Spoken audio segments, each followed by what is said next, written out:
চলে এসেছিলাম মেট্রোপলিস মলের সামনে। তো ভিতরে যাব তার আগে বলি তোমাদেরকে, আমার শাশুড়ি শ্বশুর প্রথমবার এটা শপিং মলে যাওয়াটা। তো ওদেরকে নিয়ে আমরা যে ভিতরে যাব, চলো কি হয় না হয় সেটা তোমার সাথে শেয়ার করবো। আমার তো বেশ ভালো লাগছিল যে ছেলে বৌমা হিসাবে শ্বশুর শাশুড়িকে নিয়ে এরকম মলে ঢুকেছি প্রথমবার। আর একটু ঘুরতে পারবো, একটু সময় কাটাতে পারবো, একটু ওদেরকে ঘোরাতে পারবো। আমার তো বেশ ভালো লাগছে। তো শ্বশুরমশাইকে দেখো নিয়ে হাত ধরে আমি যাচ্ছিলাম।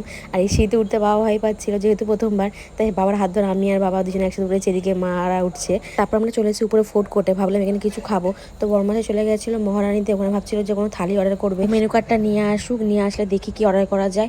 আর একটু আগে যেহেতু আমরা খেয়েছি, হালকা টিফিন স্ন্যাক্স খেয়েছি, তো ভাবছিলাম যে এখন খাবো না। মা বলছে এখন খিদে নেই, এখন এখানে বসে খাবো না, তুই কিছু প্যাক করে নে, বাড়ি গিয়ে খাবো আমরা। তো তারপর একটুখানি ভিতরে দেখো, এদিকে ঘুরছিলাম আমরা, এই জামাটা দেখাচ্ছিলাম, পুচকের জামা।